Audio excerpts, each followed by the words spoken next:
గారు big disappointment అయితే చేస్తారని చెప్పాలి వారణాసి మూవీతో. మహేష్ బాబు గారు బర్త్డే సందర్భంగా బిగ్గెస్ట్ గా ఎక్స్పెక్టేషన్ అయితే పెట్టుకున్నారు.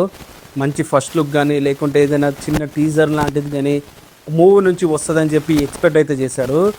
బట్ మన రాజమౌళి గారు తను ఇప్పుడు హాలీవుడ్ మైండ్ సెట్లో ఉన్నారు కాబట్టి అంతకుముందు RRR మూవీకి కూడా వాళ్ళ హీరోల బర్త్డేకి వీడియోస్ రిలీజ్ చేశాడు, కానీ ఆ తర్వాత వచ్చిన బర్త్డేకి మాత్రం నార్మల్గా ఫొటోసే రిలీజ్ అయితే చేశాడు.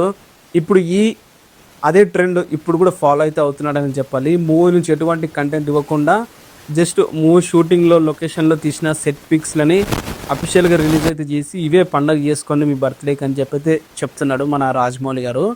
సో ఫ్యాన్స్, మహేష్ బాబు గారు ఫ్యాన్స్ ప్రతి ఒక్కరు కూడా డిసప్పాయింట్ అయితే అయ్యారు. ఎటువంటి కంటెంట్ రాకపోయేసరికి ఫోటో తీసుకొని సంబరపడుతుందని చెప్పాలి. అటు రిలీజ్ విషయంలో కూడా పెద్దగా ఏది కూడా వాళ్ళకైతే సాటిస్ఫై అయితే చేయలేదు. ఎందుకంటే తన బర్త్డే రాకముందుకే చాలా రిలీజ్ చేసేసి మహేష్ బాబు గారు మూవీస్ అంటేనే ఒక అలవాటుగా చేసేస్తారు. సో ఇప్పుడు ఇది మరి మీరేమంటారు? వారణాసి నుంచి రిలీజ్ అయిన ఫొటోస్ చూసి